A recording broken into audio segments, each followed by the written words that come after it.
Salve, salve, nação alvinegra! Começando mais um vídeo aqui no canal John do Timão. Então, se você tá chegando, já deixa o seu like, se inscreve pra gente bater a meta de 115 mil inscritos. Conto com a colaboração de todos, vamos pra cima. E vai, Corinthians!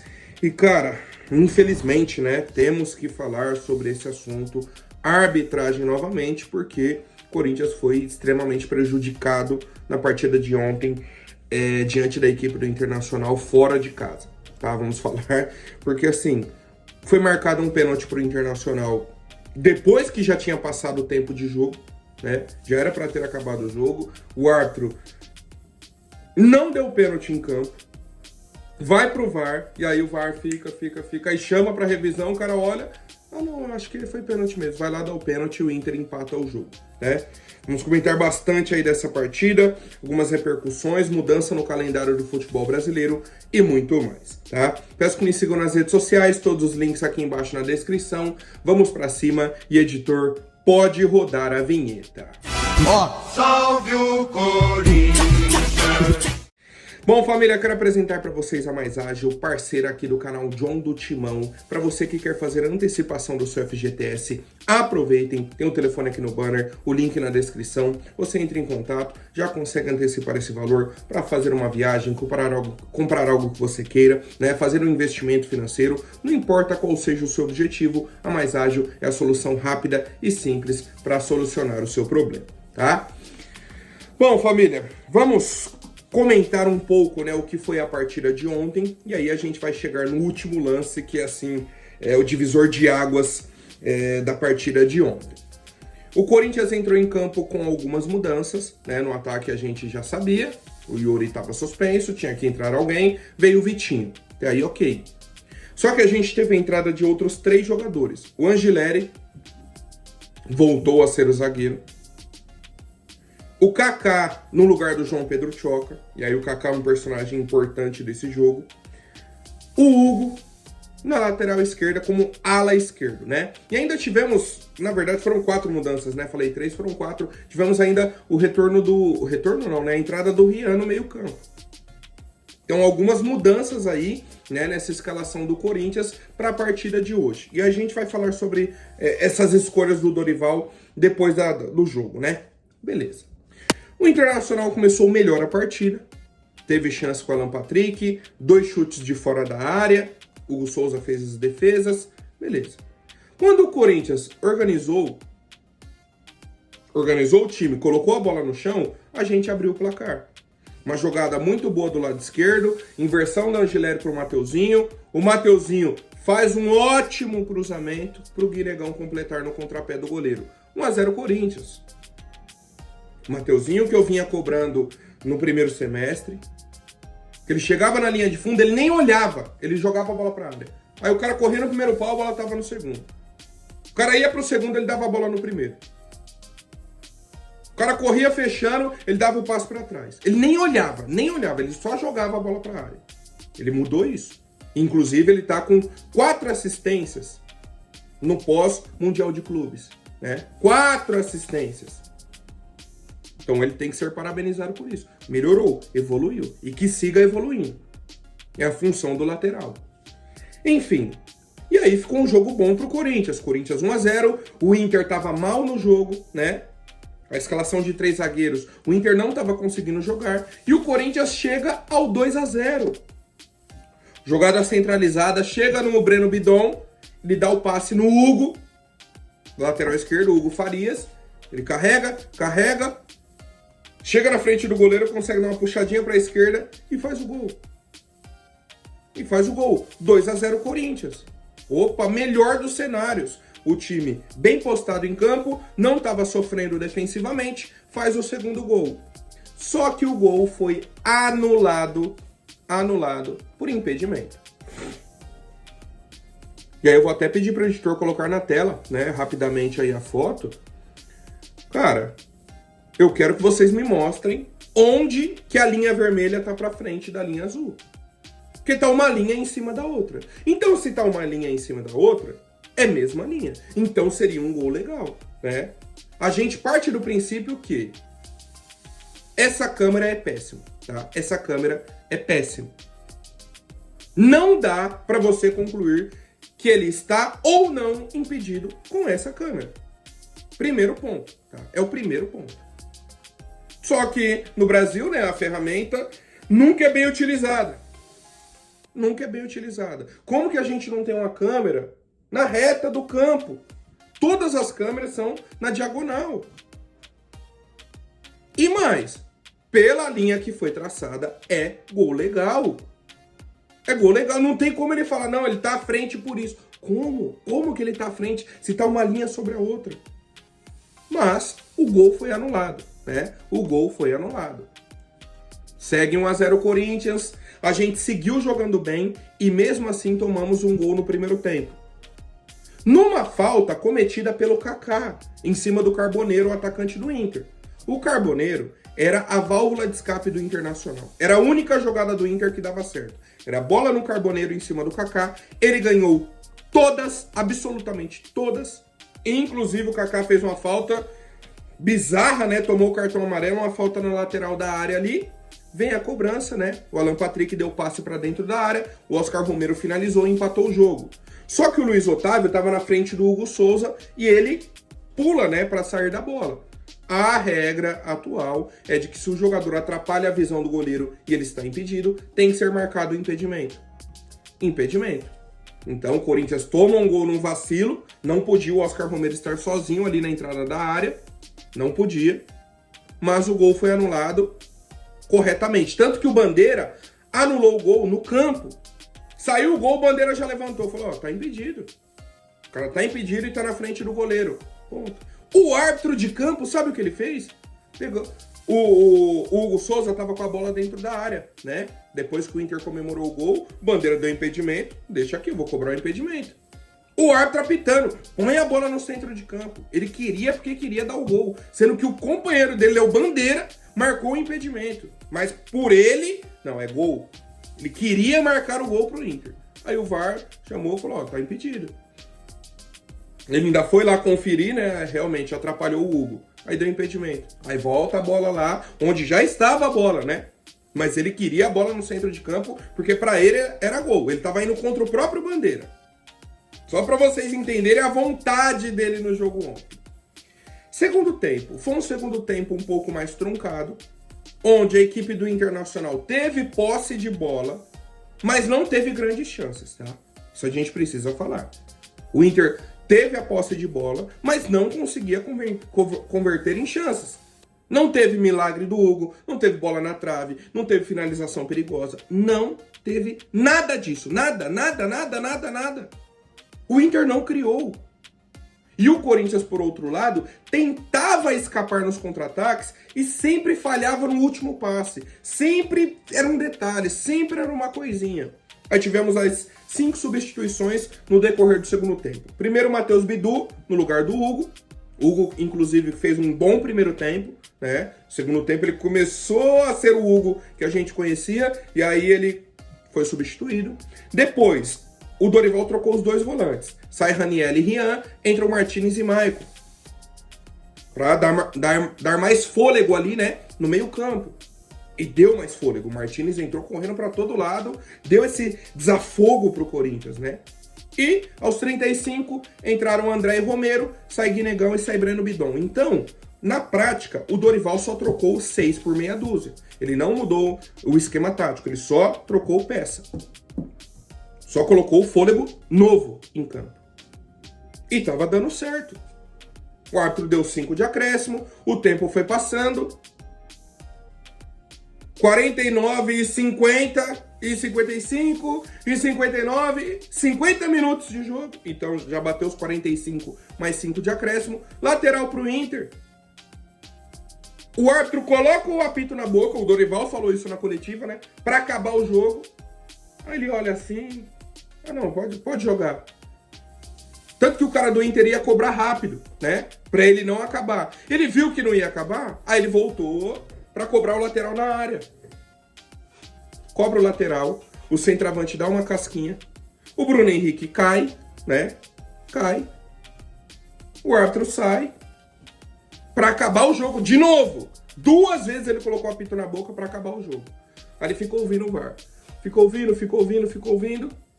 O VAR chama, ele vai na câmera, vê e dá o pênalti pro Inter. O Carboneiro bate e empata o jogo no último lance, né? Depois ele ainda fez a palhaçada de fazer o Corinthians sair com a bola para ele acabar o jogo. Cara, se já é o último lance, se você não vai deixar a bola correr num último lance, né? Pra que você quer que o Corinthians coloque a bola no meio e saia com o jogo? Você pode acabar depois do pênalti, bater o pênalti, acaba o jogo.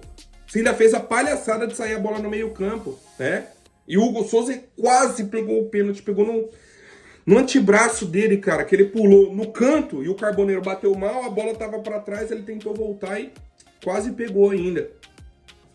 Mas agora vamos falar, né, sobre esse lance central da partida, que é o possível pênalti pro Inter, né? O possível não dá nem pra colocar como possível. A palhaçada que fizeram ontem. Horas depois do jogo, a CBF divulgou o áudio do VAR.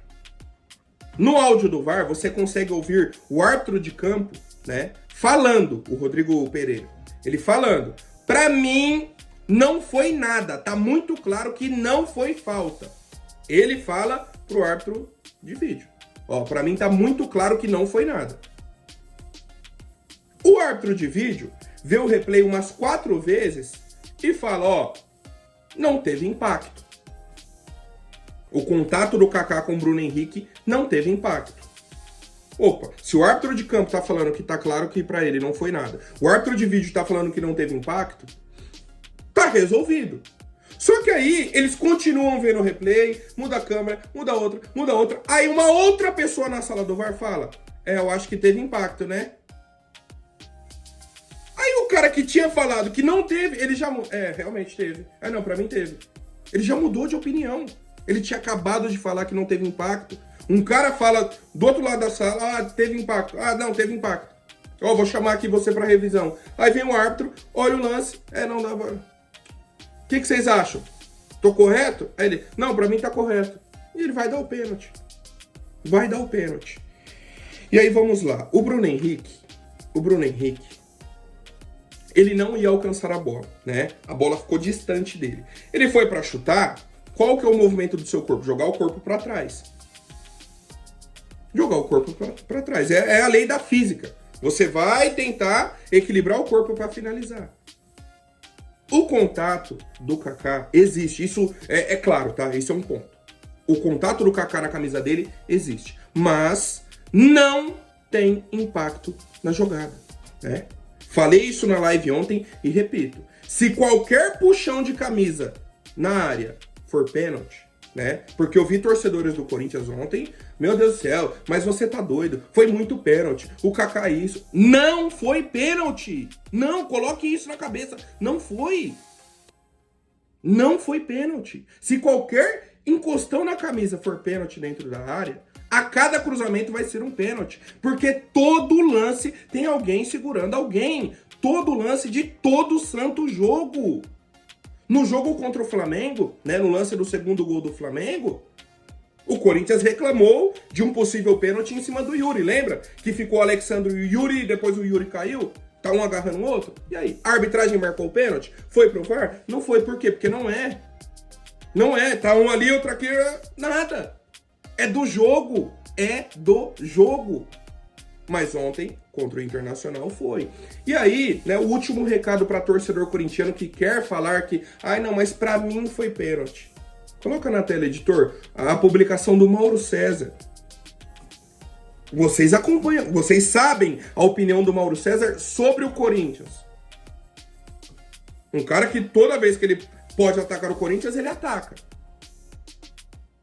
Ontem ele falou, o pênalti contra o Corinthians e a favor do Inter, marcado nos acréscimos, foi uma das coisas mais absurdas da arbitragem brasileira em 2025. Se até o Mauro César tá abismado com a marcação, como que vai ter torcedor do Corinthians defendendo a arbitragem? É demais pra mim, tá? É demais. Agora, falando sobre Dorival Júnior. Cara, todos os torcedores corintianos pensaram na substituição do Kaká no intervalo. O Kaká tava mal no jogo, já tinha tomado o amarelo. No jogo contra o Flamengo, o titular foi o João Pedro Tchoca e fez um bom jogo. Perguntaram sobre isso na coletiva. Sabe o que o Dorival falou? O João Pedro Tchoca estava desgastado. Como que um atleta de 21 anos, que passou a maior parte da temporada no banco, né? Ontem na live a gente pegou a sequência de jogos do João Pedro. Ele tem a média de um jogo por mês. Um jogo por mês. O cara tem 21 anos. Aí joga domingo contra o Flamengo. Na quarta ele não pode jogar porque ele tá desgastado. Que futebol é esse? Que preparação física é essa, Dorival? Explica pro torcedor o que acontece com o seu preparador. O que acontece? Que um cara de 21 anos não consegue jogar no domingo e jogar na quarta-feira, cara. Que loucura é essa? Quando que vocês normalizaram isso? Quando? E, né, mais algumas estatísticas. Internacional teve 23 pênaltis a favor para eles em 2025. Só no Brasileirão foram 9. Só no Brasileirão foram 9 pênaltis. No fim do primeiro tempo, o time do Inter estava bravo com a arbitragem por conta do gol anulado por impedimento do Luiz Otávio. Né? Era o gol do Oscar Romero, Luiz Otávio estava impedido. E o time do Inter foi lá e fez uma pressão absurda em cima do árbitro. No fim do primeiro tempo. O Corinthians fez a pressão no fim do jogo, porque o lance acontece, né? No último lance do jogo. Agora eu pergunto, alguém do Inter foi expulso? Teve festival de cartão amarelo? Não teve, mas para jogadores do Corinthians, amarelo, expulso o Dorival, faz isso. É a arbitragem do futebol brasileiro. O Rodrigo José Pereira de Lima já é um cara que tem um histórico contra o Corinthians, né? No jogo contra o Vasco ele deu um pênalti questionável, né? Do André Ramalho, deu um pênalti questionável. Aí a gente tem um lance Grêmio e Corinthians 2023, que é um lance do Matheus Bidu, que ele recebe a bola dentro da área do Grêmio, né? Tá na cara do gol, o cara do Grêmio pula nas costas do Matheus Bidu e derruba ele, e ele não deu pênalti. Então aquele lance do Grêmio para ele não teve impacto, mas ontem pro Inter teve impacto. Então a gente começa a se questionar sobre algumas decisões, né? Sobre algumas decisões que são bizarras. Bizarras, tá? Bom, tem ainda mais alguns assuntos aqui para trazer para vocês, que é o seguinte. O Mateuzinho no intervalo falou que tava um jogo difícil, né? Por ser um jogo fora de casa, Corinthians com alguns desfalques, e tava um jogo mais complicado ainda fisicamente, porque o Internacional estava sendo treinado, né, pelo ex-preparador físico do Corinthians, que era o Diego, da época do Ramon Dias, e aí, obviamente, ele vai agora trabalhar, segue o trabalho com o Ramon Dias, mas no Internacional. Será que foi uma indireta do Mateuzinho pro preparador físico do Corinthians? Cara, na hora que eu vi a entrevista, eu falei, não, como assim? O Mateuzinho tá reclamando, falando que tá difícil o jogo fisicamente, porque o preparador físico do Inter seria melhor? Que situação é essa? E aí a gente volta a questionar o Dorival sobre lesões no elenco, né? Sobre o cansaço no segundo tempo de um time que joga uma vez por semana. O time jogou contra o Sport, aí descansou uma semana, aí vem um jogo contra o Flamengo. Nossa, agora vai ter outro jogo no meio de semana. Ah não, meu time não aguenta, tem que mudar todo mundo. Matheus Bidu tá cansado, o Maicon tá cansado, o João Pedro Tchoca tá desgastado. É absurdo, tá? É absurdo. Bom, família, trazendo agora as atualizações do calendário, tá? Do futebol brasileiro para 2026, para o ano que vem, então. CBF anunciou algumas mudanças, vou tentar trazer um panorama rápido aqui para vocês e a gente pode debater aí no decorrer das próximas semanas, né? Inclusive, teremos data FIFA agora na semana que vem, então a gente pode debater com mais calma. Mas basicamente é o seguinte, campeonato estadual vai ter apenas 11 datas, né? Se eu não me engano, eles tinham 16 datas, então agora são apenas 11 datas. Vai ter que mudar o formato do Campeonato Paulista, tá? Isso já é um fato. Campeonato Brasileiro começa dia 28 de janeiro. Antes começava ali de março para abril. Agora vai começar em janeiro. A gente vai jogar ao mesmo tempo o Paulistão e o Brasileirão. Teremos rodada do Brasileirão no meio do Paulistão. Isso é um fato. Então começa dia 28 de janeiro, acaba dia 2 de dezembro. Campeonato Brasileiro o ano inteiro. Copa do Brasil, aumentaram o número de participantes, 126 participantes agora. As primeiras fases são todas em jogo único. E aí, a partir da pré-oitavas, começa jogos de ida e volta, tá?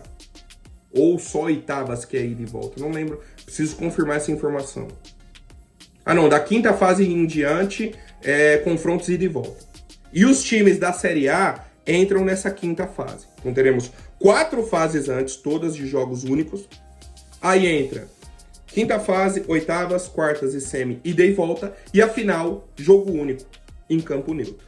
Para mim, o maior erro é esse jogo único em campo neutro. Porque, não, um exemplo rápido. A possibilidade de final da Copa do Brasil desse ano. De um lado é um time carioca, Fluminense ou Vasco. Do outro lado é um time paulista ou mineiro. Cruzeiro ou Corinthians. Beleza. Ah, não, saiu aqui, vamos fazer a final em Brasília, por exemplo, no Mané Garrincha. E aí, e o torcedor do Corinthians? E o torcedor do Fluminense, do Vasco, do Cruzeiro? Vai ter que fazer uma viagem até o Mané Garrincha pra... O pessoal tá achando que aqui é Europa, que se você vai de trem, 1 hora, 2 horas de trem, você tá no lugar. Não, é demorado. O Brasil é enorme. É enorme. Essa ideia de final única, você prejudica o espetáculo, prejudica o torcedor que acompanhou o time o campeonato inteiro, tá? E outras competições, tá, que eles trouxeram é o seguinte. Copa do Nordeste mudaram o formato, mudaram o número de times. Copa Verde mudaram também. E teremos um novo campeonato, a Copa Sul-Sudeste, com times São Paulo, Minas e Rio de Janeiro. E os times do Sul, né? Paraná, Santa Catarina e Rio Grande do Sul. É uma extensão, né, da Copa Rio-São Paulo, adicionando mais estados. Só que assim, serão apenas 12 clubes, com 2 vagas para cada estado. E os times que estão em competições da Conmebol não vão jogar. Ou seja, tá na Sul-Americana ou na Libertadores, não joga essa Copa Sul-Sudeste. Basicamente vai sobrar uma vaga ali ou pro Corinthians ou pro Santos, né, para jogar essa Copa Sul-Sudeste. Vai ter a primeira edição aí no ano que vem e a gente vai conhecer um pouco mais desse calendário, tá? Então essas são as principais mudanças, né? A gente pode ir debatendo aí no decorrer da semana e eu quero saber a opinião de vocês, família. Por hoje é isso, amanhã eu volto com mais novidades. Comentem aqui o que acharam da arbitragem de ontem, deixa o like, se inscreve, se tornem membros, clique no botão hype. Um forte abraço e vai Corinthians!